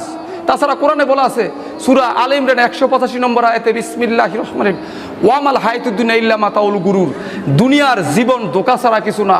তাহলে মুসলমানের জিন্দেগি হবে টুকটাক, আখেরাত হবে ঠিকঠাক। যেমন আল্লাহ রসুল সাল্লাল্লাহু আলাইহি সাল্লাম এবং সাহাবীরা কোনো বাড়ি গাড়ি করে নাই, তারা আখেরাতের চিন্তা করছে, দুনিয়াটা একেবারে টুকটাক করেছে, আর আখেরাতের চিন্তা বেশি করেছে। আর আমাদের মুসলমানদের এইরকম হওয়া উচিত, সামান্য কিছু চলার জন্য করা, আর আখেরাত যেহেতু দীর্ঘস্থায়ী চিরস্থায়ী, এই জন্য আখেরাতের জন্য কিছু করা। তো এই জন্য আমিও চাইতেছি আখেরাতের জন্য করা। তো আমি কি করলাম, যে চিন্তা করলাম নারায়ণগঞ্জে হাইটা স্বর্ণের দোকানে, সেলুনে, বিভিন্ন জায়গায় দাওয়াত দেব। তো উনি বলল যে আব্দুর রহমান তুমি কোথায় যাচ্ছ? আমি বললাম নারায়ণগঞ্জের হিন্দুদের দাওয়াত দিব। তখন আমাকে বলল যে ভাই, তুমি নারায়ণগঞ্জের হিন্দুদের দাওয়াত দিতে যাইও না, কারণ নারায়ণগঞ্জের হিন্দুরা কোটি কোটি টাকার মালিক, তোমাকে মেরে ফেলবে। এরকম যখন আওয়াজ দিল, তখন আমার ব্রেনে চিন্তা আসলো উনি বলে কি। যে আমি ওনাকে বললাম যে আপনি জান আর না জান, আল্লাহ তাআলা আছে আর দুইটা ফেরেশতা আছে, আমি দাওয়াতের কাজ করবো, দুই ফেরেশতা দুই কাজ। তখন বললো যাও। তাছাড়া যাবো না কেন? আপনারা চিন্তা করেন, আল্লাহর রসুল সাল্লাল্লাহু আলাইহি সাল্লাম যখন মক্কা মদিনায় কাজ করেছে, তখন কি হয়েছিল? অন্ধকার যুগ ছিল, আইএমএ জাহলিয়াত। তখন মক্কায় 360টা মূর্তির পূজা হইতো, এবং মেয়েদেরকে উলঙ্গ করে তওয়াফ করাইতো, কন্যা সন্তানকে জীবিত কবর দিত অপমান মনে করিয়া, এবং মেয়েদের মাসিক পবিত্র মনে করে খাইতো, নাউজুবিল্লাহ। ওই সময় আল্লাহ রসুল সাল্লাল্লাহু আলাইহি সাল্লাম দিনের দাওয়াতের কাজ করছে, কোনো সমস্যা হয় নাই। আর আমরা যদি বাংলাদেশে শতকরা 95 জন বা 92 জন মুসলমান সরকারের খাতায় এখনও যদি বলি হিন্দুরা আমাদেরকে মেরে ফেলবে, বৌদ্ধরা আমাদেরকে মেরে ফেলবে, তাহলে বুঝতে হবে আমাদের ইমানের কমতি আছে। আমরা আল্লাহর চিঠি পড়ি নাই, আমরা কোরআনে পড়ি নাই। কারণ আল্লাহ তো কোরআনে ঘোষণা করছে, সূরা মাইদার 60 নম্বর আয়াত আল্লাহ তাআলা বলছে, বিসমিল্লাহির রহমানির রহিম, ইয়া আইয়ুহার রাসূলু বাল্লিগ মা উনজিলা ইলাইকা মির রাব্বিকা ওয়া ইন লাম তাফাল ফামা বাল্লাগতা রিসালাতাহু ওয়াল্লাহু ইয়াসিমুকা মিনান নাস ইন্নাল্লাহা লা ইয়াহদিল কওমাল কাফিরিন। আল্লাহ তাআলা বলছে, হে রাসূল, আপনি পৌঁছে দিন আল্লাহ পাকের পক্ষ থেকে আপনার প্রতি যা অবতীর্ণ হয়েছে। যদি এরূপ না করেন, তাহলে আল্লাহ তাআলার পয়গাম আপনি কিছুই পৌঁছালেন না। আল্লাহ তাআলা আপনাকে মানুষের হাত থেকে রক্ষা করবেন, নিশ্চয়ই আল্লাহ তাআলা কাফেরদের পথ প্রদর্শন করেন না। এই যে আল্লাহ বলল নিশ্চয়ই আল্লাহ তাআলা আপনাকে মানুষের হাত থেকে রক্ষা করবেন। ধরেন আমি একটা মুসলমানকে নামাজের দাওয়াত দিলাম, সেই লোক আমাকে কি মারবে? মারবে না। সে নামাজ পড়তে আসবে, অথবা বলবে যে ভাই যান আমি আসতেছি, অথবা বলবো আপনি যান, সে আমাকে কখনোই মারবে না। কিন্তু একটা হিন্দুকে দাওয়াত দিতে গেলে ওই হিন্দু আমাকে মারতে পারে, অপমান করতে পারে, বিপদে ফেলতে পারে। এই জন্যই আল্লাহ বলছে তোমাকে মানুষের হাত থেকে রক্ষা করবে। তো যেখানে আল্লাহ নিজেই বলছে ওয়াল্লাহু ইয়াসিমুকা মিনান নাস, আল্লাহই তোমাকে মানুষের হাত থেকে রক্ষা করবে, তাহলে আল্লাহ যার দুনিয়াটাই তো তার। আর যেহেতু আল্লাহ আমার পক্ষে আছে, আল্লাহ আমাকে সাহায্য করবে, আমি আর ভয় পাই না। এইভাবে দাওয়াত দেওয়া শুরু করলাম। এই হিন্দুরা মুসলমান হইতে থাকলো। এইভাবে যখন হইতেছে তখন আমি চিন্তা করলাম এই দাওয়াতটা তো আমি হাইটে হাইটে দাওয়াত, এই দাওয়াতটা কীভাবে ছড়ানো যায়। তখন আমি আবার নামাজ পড়া, আমি যতটুকু জানতাম যে মুসলমানদের মধ্যে ৭৩টা ভাগ হবে, ৭৩টা ভাগ। তো কোনটা শহীদ হল আমি জানি না। তো আমি 2 রাকাত নামাজ পড়ে আমি জানি যে আগের সাহাবিরা একটা জুতার ফিতার জন্য আল্লাহর কাছে সাহায্য হয়েছে নামাজ পড়া। তো আমি কি করছি, নামাজে দাঁড়িয়ে গেছি, নামাজ পড়ে বলছি হে আল্লাহ রাব্বুল আলামিন, মুসলমানদের মধ্যে ৭৩টা ভাগে কোনটা শহীদ দল আমি সেটা জানি না, যেই দলটা হক সে হক দলের সাথে আমাকে মিশিয়ে দেন। তখন আল্লাহ রাব্বুল আলামিন কিছুদিন পরে আমাকে মান্ডার শেষ মাথায় ইসলামী দাওয়া ইনস্টিটিউটের প্রধান মুফতি জুবায়ের আহমেদের সাথে আমাকে পরিচয় করে দেয়। ওনার কাছে যাওয়ার পর উনি দেখলাম উনি শুধু মুসলমানকে দাওয়াত দেয় না, উনি মুসলমান, হিন্দু, বৌদ্ধ, খ্রিস্টান সবার জন্য কাজ করে। আল্লাহ রসুলও সেটাই করেছিল, আল্লাহ আর জুবায়ের সাহেব এই কাজই করে। তখন ওনার কাছ থেকে আমি এই তালিম নেই। তার আগে একটা কথা না বললে হয়, তারও আগে আমি যখন ইসলাম গ্রহণ করার পর দাওয়াতের কাজ করতেছিলাম, আমার পুরো ঘটনা মনে নেই। আমি বাসায় চলে গেছিলাম, আবার বাসায় চলে যাওয়ার পর বাপ মার সাথে যখন মিলে গেলাম তখন আমি নামাজ রোজা প্রায় বন্ধ হয়ে গেছিল। এমত অবস্থায় আমি অভাবের তাড়নায় টেনশানে বিভিন্ন কারণে তারপর আমার বিরুদ্ধে একটা মামলা হয়েছিল। তখন বাপ মার সহযোগিতায় আমি আবার বাসায় চলে গেছিলাম। তো বাসায় যাওয়ার পর নামাজ রোজা আমার কমে গেল, আমি নামাজ রোজায় মন দিতে পারি না, আমাকে শয়তান ধোঁকা দিল। এমত অবস্থায় বাসায় বৈশা বৈশা পিস টিভিতে ডাক্তার জাকির নায়েকের লেকচার দেখি। এই ডাক্তার জাকির নায়েকের লেকচার দেখার পর উনি কিভাবে বিধর্মীদের দাওয়াত দেয় আমার অন্তরে খুব প্রেরণা জাগলো। এরপরে ডাক্তার জাকির নায়েক যখন কনসেপ্ট ক্লিয়ার করলো, সমস্ত ধর্মের আলোচনার পরে উনি যখন কনসেপ্ট ক্লিয়ার করে দিল ইসলামই একমাত্র সত্য ধর্ম, তখন আল্লাহ তাআলা আমার ইমানকে এত মজবুত করে দিল, আমার মনে হয় আমার শরীরের মাংস, শরীর, ধোর, মাথা আলাদা হয়ে যাবে, কিন্তু ইসলাম থেকে আল্লাহর রহমতে আমাকে কেউ সরাতে পারবে না। তখন এই ডাক্তার জাকির নায়েকের দাওয়াতের পর আবার আমি এই দাওয়াতের কাজ শুরু করলাম, যখন আমার বাসা থেকে বের করে দিল। এরপরে চিন্তা করলাম আমি এভাবে হাইটে দাওয়াত দেই, তো এই দাওয়াতের কাজটা তো একার সীমাবদ্ধ রাখা ঠিক না। জুবাইর ভাইকে বললাম যে ভাই আমি মসজিদে আলোচনা করতে চাই। আগে আলোচনা করছিলাম, করতেছি কীভাবে, যেমন উনি বললো তুমি আমার সামনে বয়ান দাও। তখন আমি ওনার সামনে বয়ান দিলাম, উনি একটা কথা শিখিয়ে দিল, উনি খুব খুশি হলো যে ঠিক আছে আপনি চালান। যেমন আমি মসজিদে ফরজ নামাজের পড়ার পর প্রায় ওয়াক্তে বিভিন্ন মসজিদে বিভিন্ন এলাকায় গেলে আমি উঠে দাঁড়ায়া বলছি ভাই একটা এলান শুনি, আমি একজন নমুসলিম, আমি কোনো সাহায্যের জন্য আসিনি, কিভাবে মুসলমান ভাইদের আমলি দাওয়াতের সাথে সাথে অমুসলিমদের কলেমার দাওয়াত দিতে হয় সেই বিষয়ে কিছু ইমানি কথা বলবো, এবং আমি কেন মুসলমান হইলাম সে বিষয়ে কথা বলবো। এইভাবে যখন কথা বলতেছিলাম তখন বিভিন্ন মসজিদে আলোচনা করার পরে এখন কিছু লোকেরা দাওয়াতের কাজ শুরু করছে। তো আলহামদুলিল্লাহ অনেকেই মুসলমান হইতেছে। এই নারায়ণগঞ্জকে আপনারা দোয়া করবেন একদিন আল্লাহ তাআলা নূরগঞ্জ বা নবীগঞ্জে পরিণত করবে ইনশাআল্লাহ। যে মক্কায় মূর্তি পূজা হইতো সেখানে আল্লাহ রসুল দিনের দাওয়াতের কাজ শুরু করার পর এই মূর্তি বের হয়ে এখন সেখানে ইবাদত করা হয়, নামাজ পড়া হয়, আল্লাহর দিনের কাজ করা হয়। এই নারায়ণগঞ্জও একদিন দিনের শহর হয়ে যাবে, যেখানে মূর্তিগুলি বের হয়ে যাবে, হিন্দুরা মুসলমান হয়ে যাবে, সেই নারায়ণগঞ্জ নূরগঞ্জ বা নবীগঞ্জ হয়ে যাবে ইনশাআল্লাহ। আমরা মানুষকে দিনের দাওয়াত পৌঁছাই, জোর করি না, এভাবে দাওয়াত দিতেছিলাম। একটা পর্যায়ে এইভাবে যখন মুসলমান হইতেছিল তো বিভিন্ন রকম সমস্যা আমাকে সৃষ্টি করতেছিল, কিন্তু কোনো সমস্যায় আমাকে বাধা হয়ে দাঁড়ায় না। যত সমস্যা হয় আল্লাহ তাআলা এহসান করে দিছে, আল্লাহ তাআলা সমস্যাগুলি দূর করে দিছে। এইভাবে দাওয়াতের কাজ করতেছিলাম আর এখনও করতেছি। তো আমার মুসলমান ভাইদের প্রতি কিছু আবেদন থাকবে যে দেখেন আমি ইসলাম গ্রহণ করার আরও কিছু কথা ছিল, সেগুলি না বলে আমি সংক্ষিপ্ত করলাম যে কিছু কথা বলার জন্য মুসলমান ভাইদের উদ্দেশ্যে। খ্রিস্টানরা বাংলাদেশে মুসলমানদের খ্রিস্টানের দাওয়াত দিতেছে, অমুসলিমদেরকে দাওয়াত দিয়া এবং মুসলমানদেরকে দাওয়াত দিয়া, যেমন হিন্দু, বৌদ্ধ, মুসলমান এদেরকে দাওয়াত দিয়া তারা খ্রিস্টান বানিয়ে ফেলতেছে এবং ওই তাদেরকে টাকা দিতেছে, গরু দিতেছে, ঘর তুলে দিতেছে। যারা শিক্ষিত তাদেরকে চাকরি দিচ্ছে। আপনারা যান রাঙ্গামাটি যান, পার্বত্য চট্টগ্রাম যান, দিনাজপুর যান, ঠাকুরগাঁও যান, এই সমস্ত এলাকায় দেখতে গেলে পাবেন ওইখানে আমাদের ভাইয়েরা কাজ করতেছে। কিন্তু তারা যদি টাকা দিয়ে কাজ করতে পারে তাহলে একটা ছেলে যখন হিন্দুর থেকে মুসলমান হয়, বৌদ্ধর থেকে মুসলমান হয়, তাহলে যে এলাকায় মুসলমান হইলো সে এলাকার মুসলমানরা অনেক লোক আছে কোটি কোটি টাকার মালিক। তাহলে সমস্ত লোকেরা সমস্ত বাড়িগুলি যদি আমরা 100 টাকা 50 টাকা করে তুইলা যখন সেই ছেলেটা মুসলমান হয়ে চলে আসে, সব কিছু হারাইয়া ফেলে, তখন তাকে আমরা একটা ব্যবস্থা করে দেওয়া উচিত। নতুবা তার তো ইমান ওরকম হয় না, তাবলিগে গেলে চিল্লা দিলে কোরআন পড়লে তার ইমান শক্ত হবে, কিন্তু প্রাথমিক আমাদের তাদের সহযোগিতা করতে হবে। কারণ নাইলে সে মসজিদে মসজিদে যদি ভিক্ষা করে তাহলে এর জন্য মুসলমানদের দায় দায়িত্ব বহন করতে হবে। কারণ আর কেউ করবেন না কেন? আল্লাহ তাআলা কোরআনেই ঘোষণা করছেন, সূরা মুহাম্মদের 7 নম্বর আয়াতে আল্লাহ তাআলা বলছেন, বিসমিল্লাহির রহমানির রহিম, ইয়া আইয়ুহাল্লাযিনা আমানু ইন তানসুরুল্লাহা ইয়ানসুরুকুম ওয়া ইউসাব্বিত আকদামাকুম। হে ঈমানদারগণ, তোমরা আমার দ্বীনকে সাহায্য করো, আমি তোমাদেরকে সাহায্য করব, তোমাদের কদমসমূহকে দ্বীনের উপর মজবুত করে দেব। তাহলে আল্লাহ যেখানে বলছে আমি তোমাদেরকে সাহায্য করব, তাহলে একটা অমুসলিম যখন মুসলমান হয় তখন তাকে সাহায্য করা মানে আপনি আল্লাহর দ্বীনকে সাহায্য করা। আপনি এই দ্বীনের সাহায্য করবেন ইনশাআল্লাহ, আপনাদের কাছে এই আশা রাখি। আর একটা কথা হচ্ছে, আপনারা যে কথাটা না বললে না হয়, হিন্দুদের আপনারা অনেকে দাওয়া দিতে চান না, বৌদ্ধদের দাওয়া দিতে চান না। বলেন কি যে ভাই আমরা ঠিকই হইলি, আমরা মুসলমানরা ঠিক হইলেই দাওয়া তো দেওয়া লাগবে না, এমনি অমুসলিমরা মুসলমান হয়ে যাবে অনেকে। তো আল্লাহ রসুল তো ঠিক ছিল, উনি তো ব্যাটিক ছিল না। আল্লাহ রসুলের মতো মানুষ আর পৃথিবীতে আসবে না, উনি শেষ নবী। তো আল্লাহ রসুলও তো বলতে পারতো আমি ঠিক আছি, আমরা 8 লাখ থেকে সব মানুষ মুসলমান হয়েছে, আমার দাওয়াত দেওয়া দরকার নেই। আল্লাহ রসুলকে কাজ করছিল? আল্লাহ রসুল এই কাজ করে নাই। আল্লাহ রসুলের 8 লাখ থেকেও মানুষ মুসলমান হয়েছে, আল্লাহ রসুল হাইটা দাওয়াত দিছে।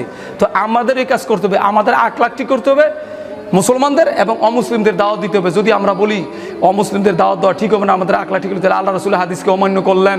কারণ প্রতি শুক্রবার ইমাম সাহেব খুতবা বলে, খয়রুল করুনি সুম্মাল্লাযিনা ইয়ালুনহুম সুম্মাল্লাযিনা ইয়ালুনহুম, সর্বোত্তম যুগ আমার যুগ, তারপরের যুগ, তারপরের যুগ, তো 3টা যুগ সর্বোত্তম। তাহলে আপনারা যদি বলেন যে আমরা ঠিক হয়ে দাওয়াত দেবো, কবে ঠিক হবেন? আল্লাহ রসুল কি পরের যুগের কথা সর্বোত্তম বলছে? এই জন্য ওই আশায় বসে থাকা যাবে না, আমাদের দাওয়াত দিতে হবে। এখন বলবেন যে ঠিক আছে ভাই, আমরা যে দাওয়াত দেবো, যদি আমরা দাওয়াত দিতে গেলে মারা যাই, কোনো সমস্যা নেই। যদি অমুসলিমকে দাওয়াত দিতে যান, আল্লাহ আবার কোরআনে ঘোষণা করছে সূরা নিসায়, বিসমিল্লাহির রহমানির রহিম, ওয়ালা তাসাবানাল্লাযিনা কুতিলু ফি সাবিলিল্লাহি আমওয়াতান বাল আহিয়াউন ইনদা রাব্বিহিম ইউরজাকুন। আল্লাহ তাআলা বলেছেন, যাদেরকে আল্লাহ পাকের রাস্তায় হত্যা করা হয়েছে তাদেরকে মৃত মনে করে না, বরং তারা জীবিত, স্বীয় প্রভুর নিকটবর্তী, তাদেরকে রিজিক প্রদান করা হয়। তাহলে আপনি হিন্দুদের বৌদ্ধদের দাওয়াত দিতে গেছেন, আল্লাহ তাআলা যদি ওই হিন্দুরাতে আপনার মৃত্যু লেখে থাকে, তাহলে আপনি তাদের দাওয়াত না দিলেও আপনি খাটের তলে লুকিয়ে থাকলে তারা এসে মারবে, কারণ আল্লাহ লিখে রাখছে। আর আপনি যদি দাওয়াত দিতে গিয়ে হিন্দুদের হাতে মারা যান, বৌদ্ধদের হাতে মারা যান, তাহলে তো আপনি শহীদ হয়ে গেলেন। আপনি দেখেন, আগের সাহাবীদের লাশ যদি এখন তোলানো হয়, তাহলে এতদিন পরে, এত বছর পরে এখনো মনে হয় যে এই মাত্র মারা গেছে, তারা তো শহীদ হয়েছে, তা আমরা শহীদ হলে অসুবিধা কি? এরপরে দেখেন, আমাদের এই দাওয়াতের কাজ চালাতে হবে। বার্মায় দেখেন, আমি শুনেছি বার্মায় এক আল্লাহর ওলি গিয়া বলছিল, এই বার্মার মুসলমানরা, তোমরা বার্মার বৌদ্ধদের ইসলামের দাওয়াত দাও, নাহলে এই দেশে থাকতে পারবে না। দেখেন কত বছর পর আজকার বার্মার মুসলমানরা মাইর খাইতেছে। তো আমরাও বাংলাদেশের মুসলমানরা মাইর খাইবো যদি আমরা এই কাজ না করি। কারণ কি? আল্লাহ কোরআনে ঘোষণা করছেন সূরা আলে ইমরানের 110 নম্বর আয়াতে, কুনতুম খায়রা উম্মাতিন উখরিজাত লিন-নাস আমরুনা বিল মারুফ ওয়া তানহাউনা আনিল মুনকার ওয়া তুমিনুনা বিল্লাহ। আল্লাহ তাআলা বলছে তোমরাই শ্রেষ্ঠ উম্মত।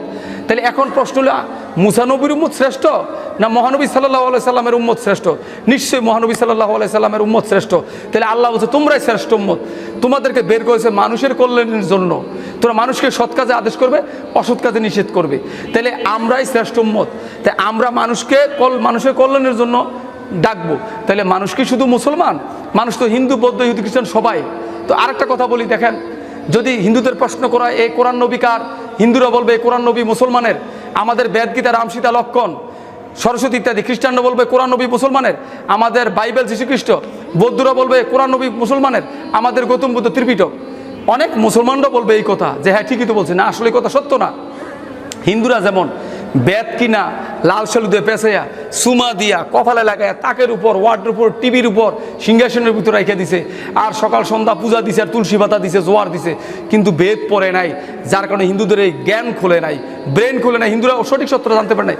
তেমনিভাবে আমাদের মুসলমান ভাইয়েরও এই কোরআন শরীফ কিনা লাল সালু দিয়ে পেঁচাইয়া, সুমা দিয়া, 2 চক্ষে লাগাইয়া, তাকের উপর, ওয়ার্ডের উপর, টিভির উপর রেখে দিছে, স্টার জলসাতে, টিভিতে নাটক দেখে, বিভিন্ন কিস্সা কাহিনীর ওয়াজ শুনে, অথচ এই আল্লাহর চিঠি পড়ে নাই। যার কারণে মুসলমানরা ভুল পথে যেতেছে। কারণ এবার দেখেন, আসলে কোরআন কি সকলের জন্য না শুধু মুসলমানের জন্য? আল্লাহ তাআলা সূরা বাকারার 185 নম্বর আয়াতে আল্লাহ তাআলা বলছেন, বিসমিল্লাহির রহমানির রহিম, শাহরু রমাদানাল্লাযী উনজিলা ফিহিল কুরআনু হুদাল লিন-নাস ওয়া বানাতি মিনাল হুদা ওয়াল ফুরকান। এই কোরআন শরীফ নাজিল করা হয়েছে বরকতময় রমজান মাসে সকল মানুষের হেদায়েতের জন্য। তাহলে এই সকল মানুষ কি শুধু মুসলমান না? হিন্দু, বৌদ্ধ সবাই। তাহলে এই সকল মানুষ হিন্দু, মুসলমান, বৌদ্ধ, খ্রিস্টান সবাই। তাহলে বোঝা গেলে কোরআন সকলের জন্য পাঠানো হয়েছে। তাছাড়া আল্লাহ তাআলা সূরা মাইদার 67 নম্বর আয়াতে বলছেন, কুল ইয়া আইয়ুহান্নাসু ইন্নী রাসূলুল্লাহ ইলাইকুম জামিয়া। সূরা মাইদার 157 নম্বর আয়াতে সম্ভবত বলেছেন, কুল ইয়া আইয়ুহান্নাসু ইন্নী রাসূলুল্লাহ ইলাইকুম জামিয়া। হে রসুল, আপনি বলে দিন, হে মানব জাতি, আমি তোমাদের সকলের জন্য রাসূল হিসেবে প্রেরিত। তাহলে মানব জাতি বলতে হিন্দু, মুসলমান, বৌদ্ধ, খ্রিস্টান সবাইকে বোঝানো হয়েছে। তাহলে আমরা মুসলমানরা এই যে কোরআন এবং রাসূল সকলের জন্য, আমরা কি হিন্দুদের কাছে পৌঁছাইতে পারছি? বৌদ্ধদের কাছে পৌঁছাইতে পারছি? আমরা পৌঁছাইতে পারি নাই। এই জন্য আমাদের উচিত তাদের কাছে পৌঁছানো। তাছাড়া হিন্দু ধর্মেও এই আল্লাহ এবং রাসূলের কথা বলা আছে। যেমন ধরেন হিন্দু ধর্মের মূল গ্রন্থ বেদ, বেদটা 4 ভাগ: সামবেদ, অথর্ববেদ, যজুর্বেদ, ঋগ্বেদ। ঋগ্বেদে বলা আছে একং ব্রহ্মা দ্বিতীয়াং নাস্তি নাস্তি কিঞ্চন, স্রষ্টা মাত্র একজনই, দ্বিতীয় কেউ নেই। কোরআনে সূরা ইখলাসে বলা আছে কুল হু আল্লাহু আহাদ, বলো আল্লাহ এক ও অদ্বিতীয়। কোরআনে বলা আছে আল্লাহ একজন। হিন্দু ধর্মের যজুর্বেদে বলা আছে অন্ধন্তম প্রবিশন্তি যাহসংভূতি উপাস্যতে তত বইবতে তমজ সম্ভূতরতা, অন্ধকার নরকে প্রবেশ করিবে তারা যারা সৃষ্টিকর্তাকে বাদ দিয়ে সৃষ্টিকর্তার সৃষ্টির পূজা করে, যেমন আগুন, জল, বাতাস। আর যারা মূর্তি পূজা করে তারা আরও বেশি অন্ধকারে প্রবেশ করিবে। তেমনি তাহলে তাদের ধর্মে মূর্তি পূজা বা শিরিক করা নিষেধ। তো আল্লাহ তাআলা কোরআনে ঘোষণা করছেন, ইন্নাল্লাহা লা ইয়াগফিরু আইয়ুশরাকা বিহি ওয়া ইয়াগফিরু মা দুনা যালিকা লিমান ইয়াশা। আল্লাহ বলছে আমি শিরিকের পাপ কখনোই ক্ষমা করিব না, এছাড়া অন্য যে কোনো পাপ ইচ্ছা হলে ক্ষমা করে দিতে পারি। শিরিকের পাপ কি? আল্লাহকে বাদ দিয়া গাছের পূজা, মাছের পূজা, পীর পূজা, মাজার পূজা, অথবা আল্লাহর সমকক্ষ মনে করে, আল্লাহর পুত্র মনে করে নাউজুবিল্লাহ এই তাদেরকে পূজা করা, এটা কখনোই আল্লাহ ক্ষমা করবে না। তাহলে দুনো ধর্মেই পূজা করা নিষেধ। তো এরপরে আল্লাহ তাআলা বলছেন সূরা আলে ইমরানের 19 নম্বর আয়াতে, বিসমিল্লাহির রহমানির রহিম, ইন্নাদ দীনা ইনদাল্লাহিল ইসলাম, আমি আল্লাহর কাছে একমাত্র মনোনীত ধর্ম ইসলাম। সূরা 85 নম্বর আয়াতে আল্লাহ তাআলা বলছেন, 85 নম্বর আয়াতে, ওয়া মাই ইয়াবতাগি গায়রুল ইসলামি দীনান ফালা ইয়াকবালা মিনহু ওয়া হুয়া ফিল আখিরাতি মিনাল খাসিরিন। যদি কোনো মানুষ ইসলাম ছাড়া অন্য কোনো ধর্ম পালন করে বা অবলম্বন করে, তা কখনোই গ্রহণ করা হবে না, পরকালে সে ক্ষতিগ্রস্তদের অন্তর্ভুক্ত হবে। অতএব ইসলাম ছাড়া সমস্ত ধর্ম বাতিল হয়ে গেছে। ইসলাম ছাড়া অন্য ধর্ম কোনো পালন করলে আল্লাহ গ্রহণ করবে না। তাছাড়া হিন্দু ধর্মে কিছু মন্ত্র আছে, যেমন তাদের ধর্মে বলা আছে হতার মিন্দ্র মহাসুরিন্দ্রা অল্ল জ্যৈষ্ঠং পরমং ব্রহ্মণং অল্ল অল্লাম অল্ল রাসুল মুহাম্মদ রকং বর্ষ অল্ল অল্লাম আদলাং বুকমকন লান লিখিতকম। আরেক জায়গায় বলা আছে লা ইলাহা হরতি পাপম ইল্ল ইলাহা পরম পাদম জন্ম বৈকুণ্ঠ অপিনতিত জবিনা মুহাম্মদম। লা ইলাহা হরতি পাপম, আল্লাহ তাআলাই পাপ মুক্ত করে, পাপ ক্ষমা করে। ইল্ল ইলাহা পরম পদম, আল্লাহর কাছে আশ্রয় নয় প্রকৃতির আশ্রয়। জন্ম বৈকুণ্ঠ অপিনতিত জবিনা মুহাম্মদম, যদি বৈকুণ্ঠে বা স্বর্গে যেতে চাও তাহলে মুহাম্মদের দেখানো পথ অনুসরণ এবং অনুকরণ করো। এটা হিন্দুত্ব ধর্মে লেখা। আর কোরআনে আল্লাহ তাআলা বলছে কুলিন কুনতুম তুহিব্বুনাল্লাহ ফাতাবিহুনি ইউহিব্বুকুমুল্লাহ ওয়া ইয়াগফিরু লাকুম যুনুবাকুম ওয়াল্লাহু গফুরুর রহিম। এটা সূরা আলে ইমরানের 31 নম্বর আয়াত। আল্লাহ তাআলা বলছে, হে রাসূল, আপনি বলে দিন, তোমরা যদি আল্লাহ তাআলাকে ভালোবাসো তাহলে আমি রাসূলকে অনুসরণ করো, আল্লাহ তাআলা তোমাদের গুনাহগুলি ক্ষমা করবেন, তোমাদের ভালোবাসবেন। তাহলে হিন্দু ধর্মে আল্লাহ রাসূলকে মানতে বলা হয়েছে, ইসলাম ধর্মে আল্লাহ রাসূলকে মানতে বলা হয়েছে, আর অন্যান্য ধর্মে আল্লাহ রাসূলের কথা বলা হয়েছে। তাহলে আল্লাহ রাসূলকে মানা ছাড়া কেউ জান্নাতে যেতে পারবে না, ইসলাম গ্রহণ করা ছাড়া। অর্থাৎ সারা বিশ্বের মানুষের তরিকা হলো আল্লাহ রসুলের তরিকা, আর ইসলাম হলো সকল মানুষের জীবন ব্যবস্থা, ধর্ম, এছাড়া কোনো উপায় নেই। আর হিন্দু ভাইরা যদি জানতে চায় যে ভাই আপনি যে মন্ত্রগুলি বলছেন সেই মন্ত্রগুলি আমরা কোথায় পাবো, আপনাদের বেদে আছে, বিভিন্ন ধর্মে আছে। তাছাড়া আমি ভারতের মাওলানা কালিম সিদ্দিকী এবং আমাদের মুফতি জুবায়ের আহমেদ ভাইয়ের সাহায্য নিয়ে একটা বই লিখেছি, যে বইটার নাম দিয়েছি আমি হিন্দু সনাতন ধর্মে কল্কি অবতার বা অন্তিম অবতার। এই বইটার নাম দিয়ে সত্যপথের দিশা। এই বইটা আপনারা আমার নাম্বারে যোগাযোগ করলেও পাবেন, এবং ইউটিউবের চ্যানেলে যে এই সাক্ষাৎকারটা ছাড়বে ওনার নাম্বারে যোগাযোগ করলে পাবেন। কারণ এই বইটার ভিতরে অনেক কিছু দেওয়া আছে। এবং আপনারা যে মূর্তি পূজা করেন সেই মূর্তি পূজার বিষয়ে আমি স্বামীবাগ ইস্কন মন্দিরে গিয়েছিলাম, ওনারা কি জবাব দিয়েছে সেইটার উত্তর আমি দিয়েছি, ওনারা আমাকে সঠিক উত্তর দিতে হবে। রামকৃষ্ণ মিশনে গিয়েছিলাম। তো আপনারা এই গুরুদের উপর নির্ভর না করে আপনারা বইগুলি পড়েন, বেদ পড়েন, গীতা পড়েন, কোরআন পড়েন। কোরআন শুধু মুসলমানের জন্য না, সকল মানুষের জন্য। কোরআন বাংলায় দেওয়া আছে, আপনারা কোরআন পড়েন, আপনাদের জ্ঞান খুলে যাবে। আপনারা সত্যপথ যাচাইয়ের জন্য কোরআন পড়েন। বেদ আমার, কোরআন মুসলমানের, এইভাবে না। বেদটাও আমার না, কোরআনও আমার না, বেদও আমার, কোরআনও আবার, এইভাবে পড়েন। আল্লাহ তাআলার কাছে সাহায্য চান যে আমি সঠিক পথ পেতে চাই, আল্লাহ তাআলা আপনাকে সঠিক পথ দেখাবেন। আর এই বইটা আপনারা কিনে পড়ার চেষ্টা করবেন, অথবা আমাকে ফোন দিতে পারেন। অনেক হিন্দুরা আমাকে ফোন দেয়, যেমন ভারতের বিহার থেকে একজন লোক ফোন দিয়ে আমার কাছে কলমা গ্রহণ করেছে, উনি বাংলাদেশে আসতে চাইতেছেন, এরকম অনেক জায়গার থেকেই ফোন দেয়। তো আমার মোবাইল নম্বর হচ্ছে 01947382301, 01947382301। ইনশাল্লাহ আপনারা এই নাম্বারে যোগাযোগ করবেন। আর অনেক কথা বলেছি, যদি কারো মনে কষ্ট পেয়ে থাকেন আল্লাহর হস্তে আমাকে ক্ষমা করবেন, আমি আপনাদের কাছে ক্ষমা প্রার্থী। আর আমার কোনো ভুল হলে আপনারা অবশ্যই ফোন করে আমাকে জানাবেন, আমি সংশোধন করে ইনশাআল্লাহ। আলহামদুলিল্লাহ, প্রকাশ থাকে যে আমি আরেকটা বিষয় জানাতে চাই যে আমার ফ্যামিলির লোকজন আগে কট্টরপন্থী ছিল। যদি তাদেরকে কেউ প্রশ্ন করতো আপনার ভাই তো ইসলাম গ্রহণ করেছে, বলতো ওরা পাগল হয়ে গেছে, ওর ব্রেনের সমস্যা আছে, বিভিন্ন কথা হয়তো তারা বলতো। এখন আর বলে না, কারণ ওই মুসলমানরা তাদেরকে বলে যে ভাই উনি তো পাগল হলে সালাগা দিয়ে চলতো, ল্যাংটো হয়ে হাঁটতো, উলঙ্গ হয়ে হাঁটতো, কিন্তু উনি তো নামাজ পড়ে ভালো ভালো কাজ করে। এখন ওনারা কথাটা ঘুরাইছে যে আসলে তো শিক্ষিত ছেলে, ও যেটা ভালো মনে করে সেটা বুঝছে, সেটাই চলে গেছে। এখন তারা নমনীয় হয়ে চলে আসতেছে, নমনীয় হয়ে গেছে, এবং তারা এখন আর বিরোধিতা করে না। আপনারা সবাই দোয়া করবেন তারা যেন হেদায়েত পেয়ে যায়। তাছাড়া আমার যে বিবি, আগের বিবি, সে ঢাকা ইউনিভার্সিটি থেকে মাস্টার্স করা, সে সোনালী ব্যাংকের অফিসার, সে নারায়ণগঞ্জের কর্পোরেট শাখায় আছে, সেই ইসলাম গ্রহণ করেনি, করার কথা হয়তো ছিল, তাকে দাওয়াত দিয়েছিলাম, নরম হয়ে গিয়েছিল, কিন্তু আমাকে যখন বাসা থেকে বের করে দেয় সেও চলে যায়। সে এখনও চাকরি করতেছে সোনালী ব্যাংকে, প্রায় 70,000 টাকার কাছাকাছি বেতন পায়। সরকার তাকে 85 লক্ষ টাকা লোন দিয়েছে, নারায়ণগঞ্জ টোকিও প্লাজা ফ্ল্যাট কিনেছে। তাকে বলেছিলাম লোক দিয়ে তুমি বিয়ে বসে যাও, সে বিয়ে বসতেছে না হিন্দু ছেলেদের কাছে, হয়তো আল্লাহ তাআলা তাকে হেদায়েত দিতে পারে। আপনারা সবাই দোয়া করবেন। আর আমার আপন ফুফাতো বোন, মানে পিসাতো বোন, চাঁদপুর থেকে ফোনে আমি তাকে কলমা পড়িয়েছি। আমার এক দূর সম্পর্কে বাগ্নি আছে নারায়ণগঞ্জে, সে মুসলমান হয়েছে, অনেকেই মুসলমান হইতেছে। আপনারা দোয়া করবেন যাতে এই দিনের দাওয়াতের কাজ চালাইতে পারি। সকল মুসলমানদের বলবো আপনারা অমুসলিমদের দাওয়াত দেন। অমুসলিমদের দাওয়াত দেওয়া ফরজে কেফায়া, কোনো কোনো ক্ষেত্রে ফরজ। খ্রিস্টানরা যেভাবে দাওয়াতের কাজ করতেছে, আমি বাইদি ভাই শুনেছি তারা 2050 সালের মধ্যে বাংলাদেশকে নাকি খ্রিস্টান রাষ্ট্র বানিয়ে ফেলবে, আমি শুনেছি। তো আমরা কি চাই মুসলমানরা এই দেশ খ্রিস্টান রাষ্ট্রে পরিণত হোক? আমাদের বুকের তাজা রক্ত দেব, আমরা এই দেশকে খ্রিস্টান রাষ্ট্রে পরিণত দেব না। আমরা আসেন সবাই আল্লাহর দ্বীনের দাওয়াতের কাজ করি, আল্লাহ আমাদেরকে সাহায্য করবে। আমরা এই দ্বীনের দাওয়াতের কাজ করি। আমরা চাই যে সকল মানুষ শান্তির ছায়াতলে আসুক, ইসলামের ছায়াতলে আসুক, সকল মানুষ পরকালে মুক্তি পাক। আল্লাহ তাআলা সবাইকে ব্যস্ত নসিব করুক, সবাইকে হেদায়েত দিক, আমিন। এই বলে আমি আমার আজকের কথা শেষ করছি। আপনারা সবাই দোয়া করবেন। ওয়া আখিরি দাওয়ানা আনিল হামদুলিল্লাহি রব্বিল আলামিন। আসসালামু আলাইকুম ওয়া রাহমাতুল্লাহি ওয়া বারাকাতুহু। এই নমুসলিম ভাইয়ের ভিডিওটি দেখার জন্য আপনাকে অসংখ্য ধন্যবাদ। আশা করি এই ভিডিওটি দেখার মাধ্যমে আপনি ইসলাম ধর্ম সম্পর্কে কিছু জ্ঞান অর্জন করেছেন। আমরা সকলেই ইসলাম প্রচার করতে চাই, কিন্তু সঠিক পদ্ধতি না জানার কারণে ইসলাম প্রচার করতে পারি না। আপনি চাইলে এই ভিডিওটি শেয়ার করার মাধ্যমে ইসলাম প্রচার করতে পারেন। হয়তো আপনার সামান্য একটি শেয়ারের মাধ্যমে একজন অমুসলিম ইসলাম ধর্ম গ্রহণের ব্যাপারে উৎসাহিত করতে পারেন। আপনার একটি লাইক, একটি শেয়ার আমাদের নতুন নতুন ভিডিও বানাতে উৎসাহ জাগায়। এই নমুসলিম ভাইয়ের ভিডিওটি সম্পর্কে আপনার যদি কোনো মতামত থাকে তাহলে কমেন্টের মাধ্যমে আমাদের মাঝে শেয়ার করতে পারেন।